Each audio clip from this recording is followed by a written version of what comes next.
to you, and we welcome you. I would like to extend just a heartfelt thank you for joining us as we honor our 2025 LEX inductees. To our LEX inductees, congratulations on all of your academic achievements. And we just want to take this time right now to just admire all of your hard work to get right here to this moment right now. And we are privileged to have members of our esteemed faculty here. And also, we are so honored to be joined by the Honorable Scarin, who you will hear from later tonight. And also, Interim President of College of DuPage, Dr. Hammond, who at this time will come and deliver celebratory remarks.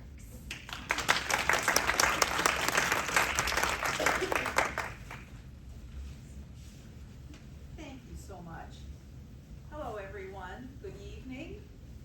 It's such a pleasure to be at this event. This time of the year is always so important and so joyful because we get to celebrate all of your successes.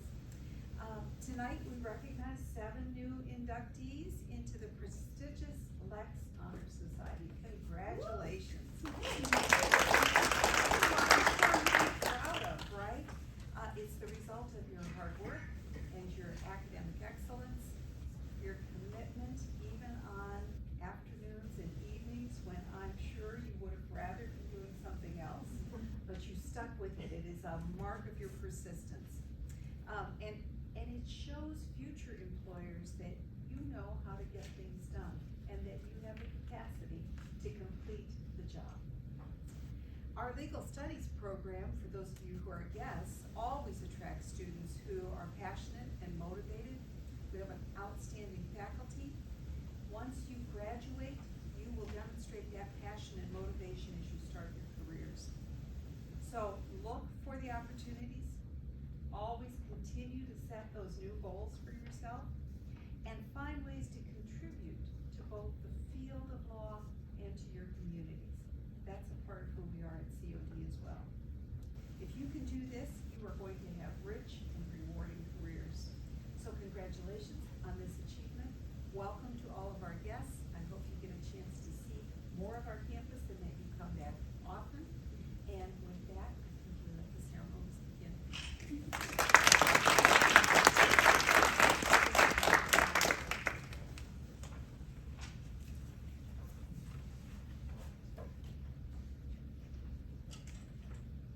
Good evening, everyone. Thank you for coming.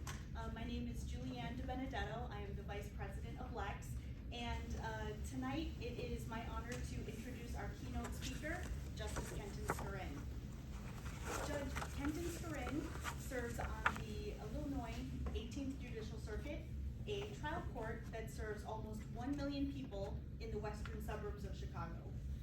Earlier in his career, Judge Scarin worked for the United States Supreme Court, where he wrote opinions for the court. He previously served in a similar role for the United States Court of Appeals for the 4th Circuit. Judge Scarin also practiced appellate law in the Chicago office of Jones Day, an international law firm with offices on 5 continents, and served as Deputy General Counsel to the Governor of Illinois. Judge Scarin graduated first in his class from Northwestern University School of Law and summa cum laude from North Central College in Naperville, Illinois. He also attended classes at College of DuPage prior to transferring to North Central. Judge Scarin is a lifelong native of Wheaton, Illinois, where he lives with his wife and children.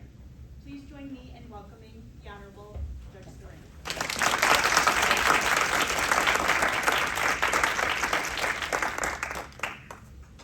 Well, good evening, everyone, and thank you, Julianne, for the kind introduction. So it's good to be back here at College DuPage. And as was mentioned, my very first college class that I ever took place down the hall here. It was Spanish 101. And I have forgotten, unfortunately, most of the Spanish I learned, but I remember being here, and I have some good memories about that. 2 of my daughters also currently are attending College DuPage. One of them is going to be finishing her associate's degree, hopefully, this summer. And the other is working through her program here as well. One in nursing, one looking to do emergency services. So I have a pretty straightforward job here today. I have to do two things. I'm supposed to first of all congratulate our graduates and our inductees to LEX.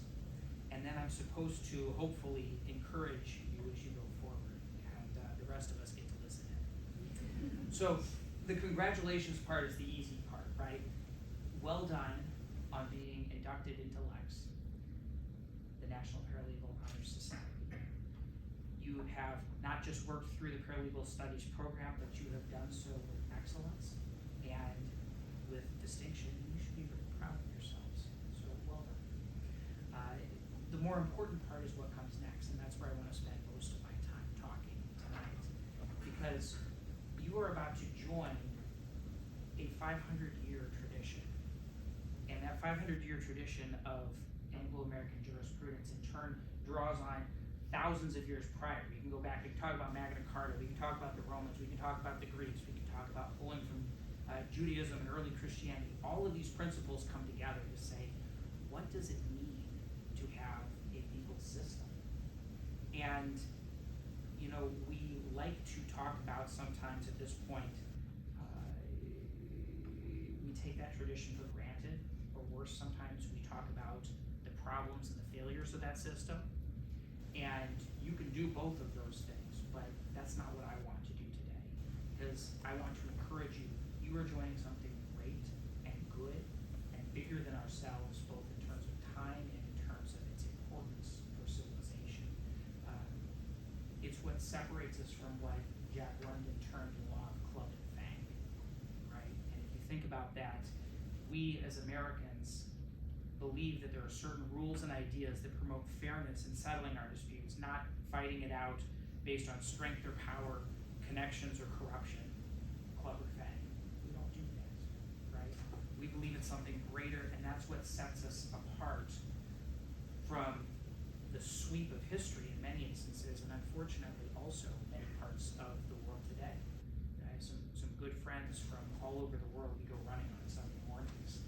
And one of the saddest things is they have no concept of going to a courtroom and get a fair shake from a judge who's actually going to listen.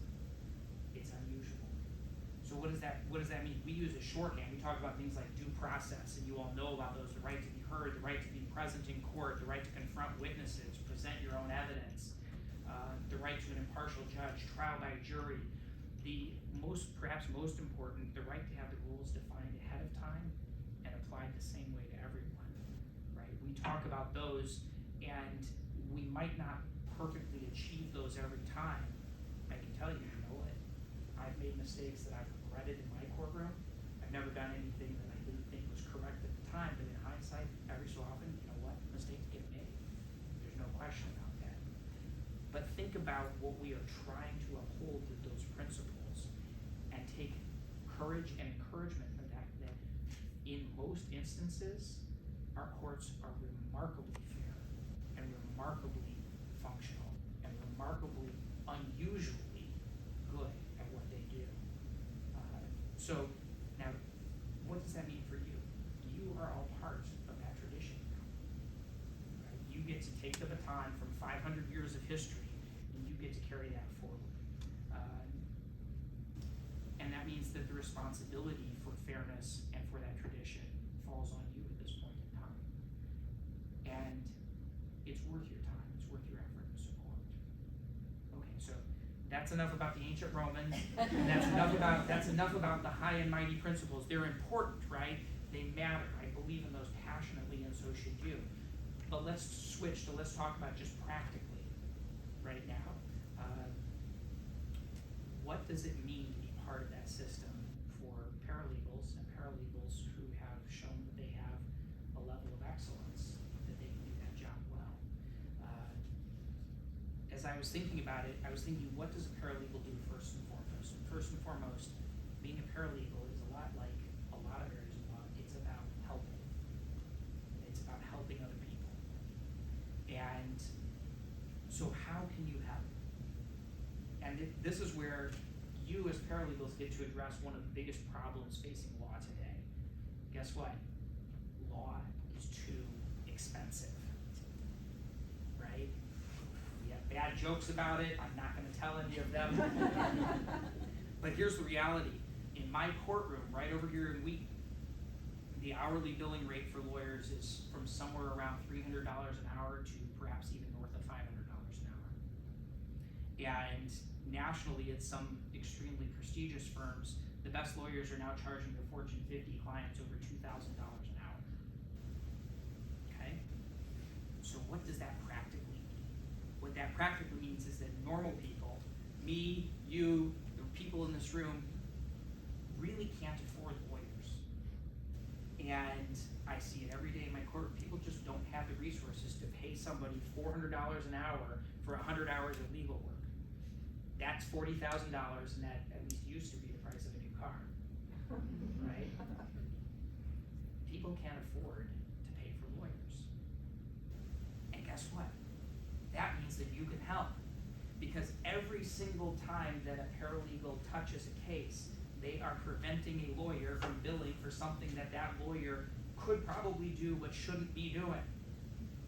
And so your job is to make the lawyers let you help. Because here's the secret, right? Most lawyers have far too much work to do, and they're horrible at delegating. I've been there, I know, trust me, if you haven't seen it already, you will. Law schools are not business schools. They don't teach management. They teach dig in, grab a hold of the problem, figure out the problem, make the problem go away, and they do an okay job at that. But what they do a terrible job is asking the question, should I be the one digging into this problem? So, what you can do is you need to insist that we lawyers let you help us. And when you're doing that, most lawyers you'll find are thrilled to hand off tasks once they know that you can do them really well. But they forget to ask. So save us from ourselves, please. If you see a lawyer doing something that you can do, raise your hand, please ask, and please do it instead. There's a few things that you can't do, of course. You can't stand up in court, you can't sign a document that's submitted to the court. Guess what you can do? You can write that document, and more importantly, you can tell that lawyer exactly what needs to be said in that case in court. So do it.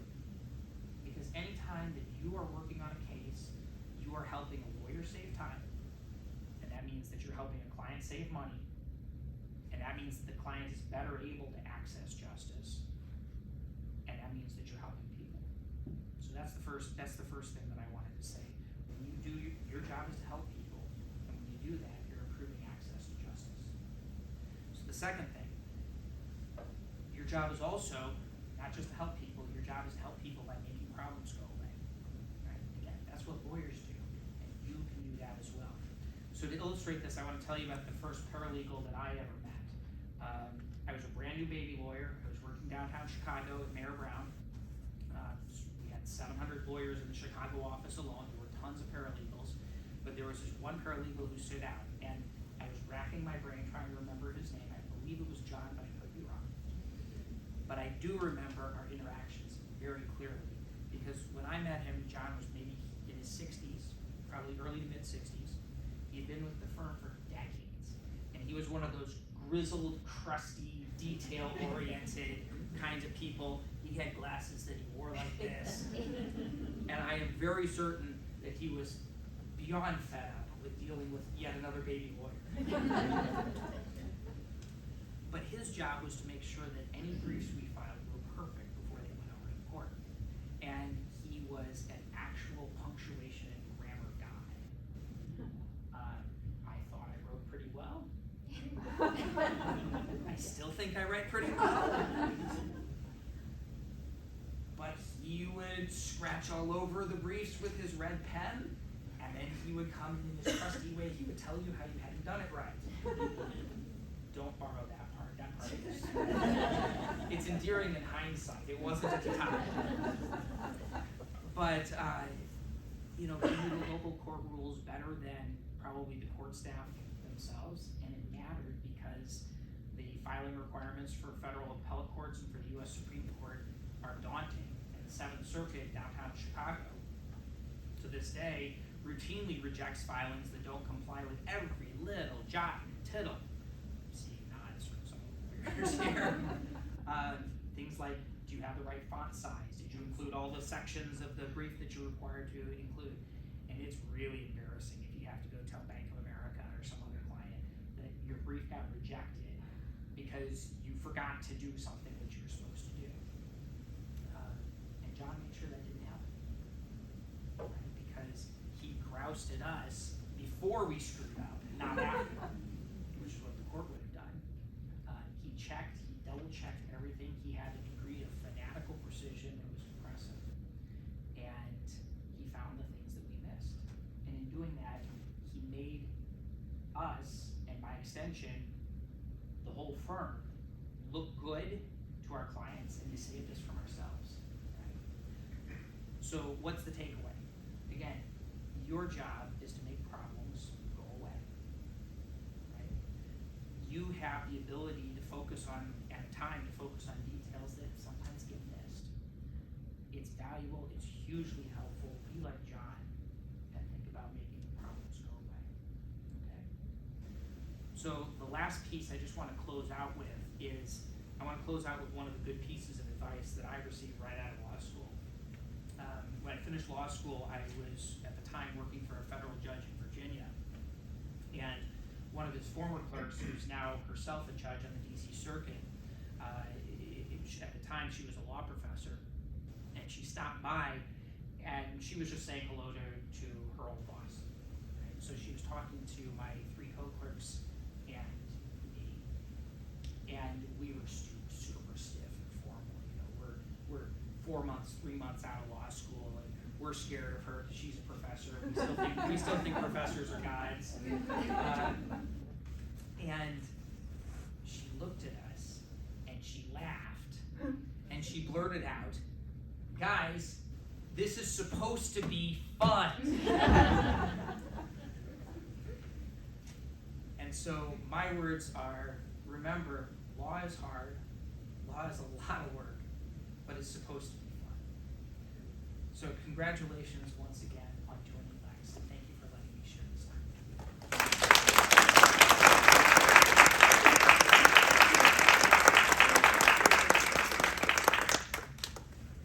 Thank you so much, Judge Scrin, for those inspiring and entertaining words.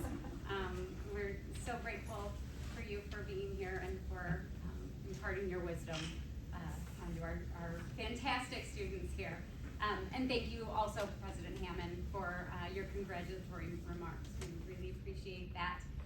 And thank you all for joining us here as we celebrate our 2025 LEX inductees.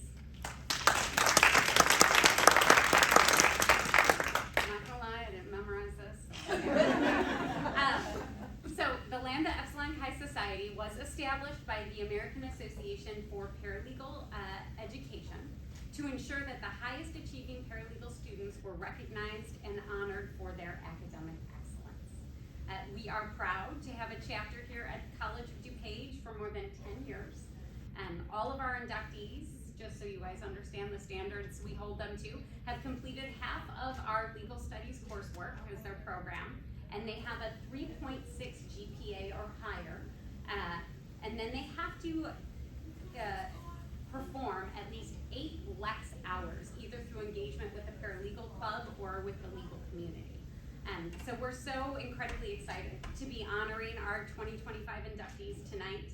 It's been an absolute pleasure to get to know each of you and witness your commitment, your hard work, and your determination as you work through this program. So I look forward to watching you continue to shine here at College of DuPage, and I can't wait to hear of your successes out in the field, and I know and trust that you will all keep me posted as to those as well. You've chosen a challenging and a rewarding career, and I know each one of you will rise to that challenge and use your talents to make a difference in the lives of others. So I'm very excited for and proud of you. This year we are particularly excited to have awarded our first recipient of the Linda Jenkins Lambda Epsilon Chi Honor Society Award. So this award was created last year to honor the hard work and dedication of our former LEX advisor, adjunct faculty member Linda Jenkins. The award covers the LEX application fee for one deserving student. I think I have later for, well, I'll have you stand again later and we'll clap, save me on that. But Linda, along with former program chair Sally Fairbank, brought LEX to the College of DuPage with its inaugural class of inductees in 2013. Good, all right. Since then, Linda has been the lifeblood of LEX. She has worked tirelessly to administer the application process and planned and organized every induction ceremony every year for that purpose.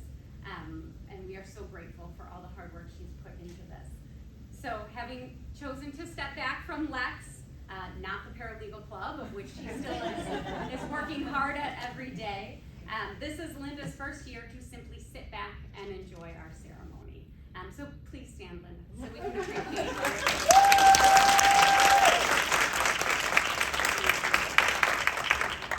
So, with that award, we are very pleased to have awarded this, because we had to award it ahead of time, it pays for the application and induction, award this first Linda Jenkins Lambda Epsilon Chi Paralegal Honor Society Award, it's a mouthful, to the fabulous Andrea Sousa.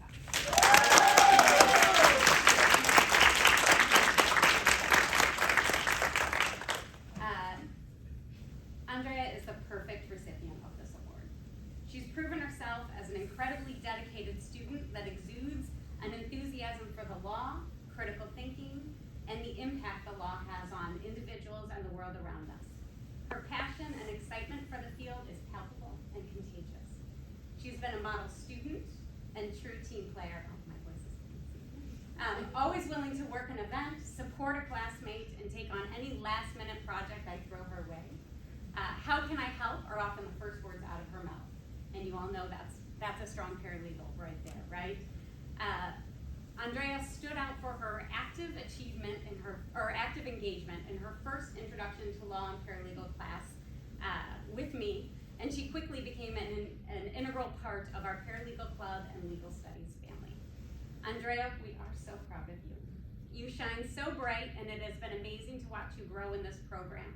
We know you will do incredible things, and I'd like you to stand again so we can get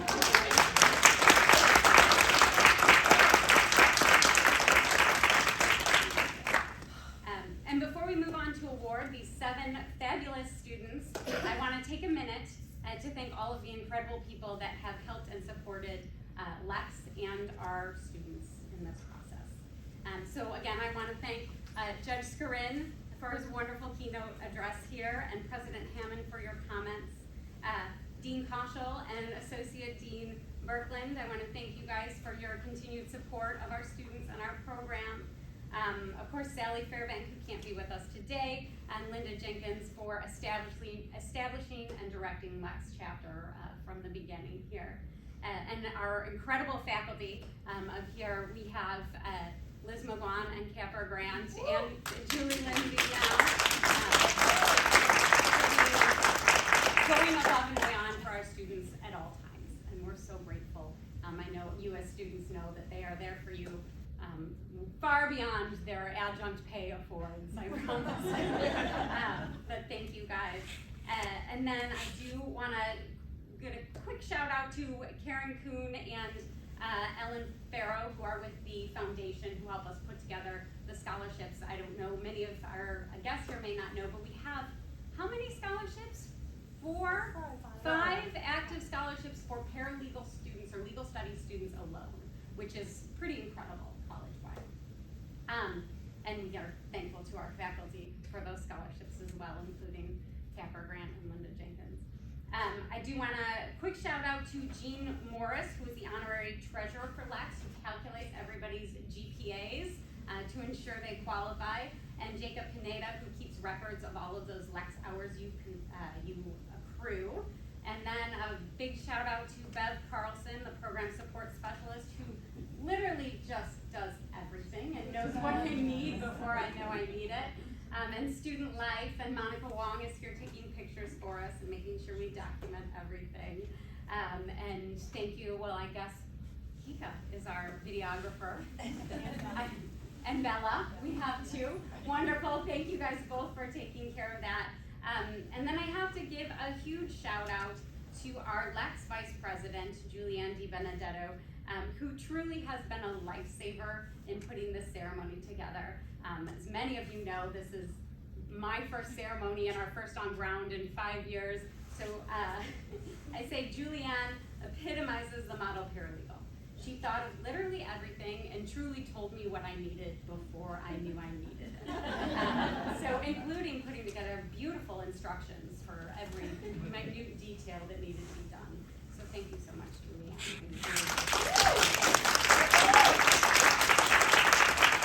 Okay, so now it's showtime. Let's start the process of handing out these awards. I'd ask Ashley to come forward, and she will announce each inductee's name. When she calls your name, I'd like you to come forward, and I will distribute your pins and your certificates. Do you need the list? Yeah. Here you go.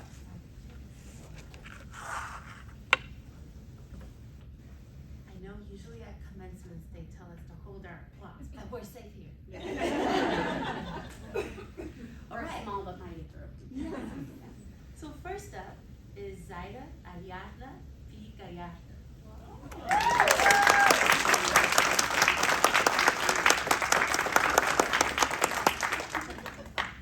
And next, Maggie Gibson.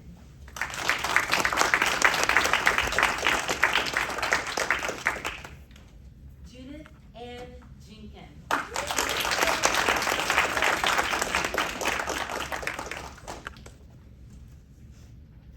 Sadie Elaine Keel.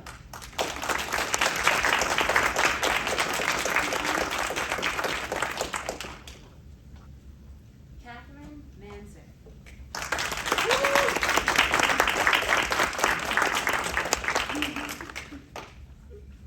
Kendall Scanlon.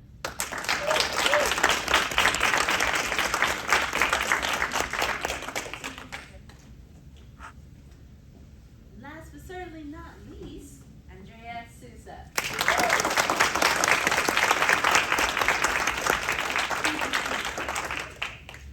One more congratulations to our inductees today.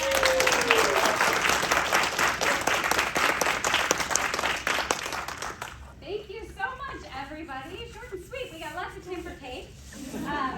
So thank you all for being here tonight to help us support these amazing students. We are very grateful and proud of them. And inductees, each of you, I know, will make a positive impact on your community and this world. So just know that your COD family will always be here for you when you need us. And Zyra, Maggie, Judy, Sadie, Kate, Kendall, and Andrea, this night is yours. You earned it.